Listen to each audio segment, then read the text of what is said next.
അത്രമേൽ ഇഷ്ടമായിരുന്നു മൂന്നാറിലെ മലയോര മേഖലകളിലെ ജനത്തിന് എസ് രാജേന്ദ്രൻ എന്ന കടുത്ത CPM നേതാവിനെ.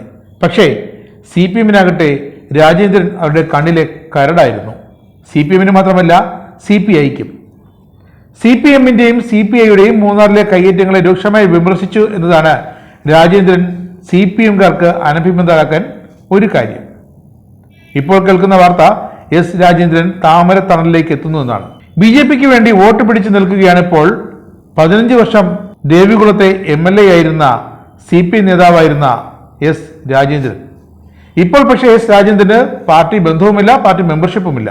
അതെ, ത്രിതല പഞ്ചായത്ത് തിരഞ്ഞെടുപ്പിൽ BJPക്ക് വേണ്ടി വോട്ട് പിടിക്കാൻ കച്ചകെട്ടി ഇറങ്ങിയിരിക്കുകയാണ് മുൻ CPM MLAയും ദേവികുളം മണ്ഡലത്തിലെ മുൻ നിയമസഭാ സാമാജികനുമായ എസ് രാജേന്ദ്രൻ. BJP സ്ഥാനാർത്ഥികൾക്ക് വേണ്ടി രഹസ്യമായല്ല രാജേന്ദ്രന്റെ വോട്ട് തേടൽ, പരസ്യമായി വീടുകൾ കയറി ഇറങ്ങിയാണ് അദ്ദേഹം വോട്ട് തേടുന്നത്. കഴിഞ്ഞ നിയമസഭാ തെരഞ്ഞെടുപ്പിന് ശേഷം CPMുമായി കടുത്ത അകൽച്ചയിലാണ് രാജേന്ദ്രൻ.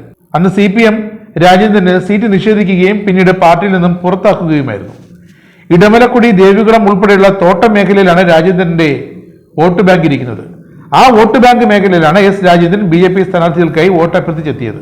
ഇടമലക്കുടിയിൽ മാത്രം 2 ആഴ്ചക്കിടെ 3 തവണ എസ് രാജേന്ദ്രൻ വോട്ട് തേടിയെത്തി. താൻ മത്സരിച്ച സമയത്ത് തന്നെ സഹായിച്ചവരെ തിരിച്ച് സഹായിക്കുക മാത്രമാണ് ചെയ്യുന്നത് എന്നായിരുന്നു രാജേന്ദ്രന്റെ പ്രതികരണം. പക്ഷേ ആ വാക്കുകളിൽ നിന്നും വളരെ വ്യക്തമാണ്, ദേവികുളം MLA ആയി 15 വർഷം തുടർന്നപ്പോഴും ഈ ഭാഗത്തെ BJP പ്രവർത്തകരടക്കം രാജേന്ദ്രനെ സഹായിച്ചിരുന്നു. അതായത് രാജേന്ദ്രൻ BJP അടക്കമുള്ള നേതാക്കളുടെ ഇഷ്ട രാഷ്ട്രീയ നേതാവായിരുന്നു. അതുകൊണ്ട് തന്നെയാണ് ഇപ്പോൾ രാജേന്ദ്രൻ BJPക്ക് വേണ്ടി കച്ചകെട്ടി ഇറങ്ങിയിരിക്കുന്നതും പരസ്യമായിട്ട്. തെരഞ്ഞെടുപ്പുകളിൽ താൻ മത്സരിച്ചപ്പോൾ തനിക്ക് വേണ്ടി പ്രവർത്തിച്ചവരും അവരുടെ ബന്ധുക്കളും ഇത്തവണ പലയിടത്തെ മത്സരിക്കുന്നുണ്ട്. അവരെ തിരിച്ചു സഹായിക്കുന്നതിന്റെ ഭാഗമായാണ് ഈ വോട്ടഭ്യർത്ഥനയെന്ന് രാജേന്ദ്രൻ പ്രതികരിക്കുന്നു. നിലവിൽ താൻ ഒരു പാർട്ടിയിലും അംഗമല്ല. പക്ഷേ CPMകാർ തന്നോട് ചെയ്ത ആ ചതിക്ക് ഏതെങ്കിലും ഒരു തരത്തിൽ പകരം വീട്ടണമെന്ന കടുത്ത ആഗ്രഹം രാജേന്ദ്രൻ ഇപ്പോഴും കൊണ്ടു നടക്കുന്നുണ്ട്. കഴിഞ്ഞ നിയമസഭാ തെരഞ്ഞെടുപ്പിൽ LDF സ്ഥാനാർത്ഥിയായിരുന്ന രാജയെ തോൽപ്പിക്കാൻ ശ്രമിച്ചു എന്നാരോപിച്ചാണ് 15 വർഷത്തോളം CPM MLA ആയിരുന്ന എസ് രാജേന്ദ്രനെ ഒരു ചോദ്യമോ പറച്ചിലോ ഒന്നുമില്ലാതെ പാർട്ടിയിൽ നിന്നും 1 വർഷത്തേക്ക് സസ്പെൻഡ് ചെയ്തത്. സസ്പെൻഷൻ കാലാവധി അവസാനിച്ചിട്ട് 4 വർഷമായി. പക്ഷേ തിരികെ പാർട്ടിയിലേക്ക് പ്രവേശിപ്പിക്കാൻ ഒരു നേതാവിനും സമ്മതമല്ലായിരുന്നു. ഇതോടെയാണ് രാജേന്ദ്രൻ BJP പക്ഷത്തേക്ക് ചായുന്നതായി നേരത്തെ തന്നെ വാർത്തകൾ പുറത്തു വന്നത്.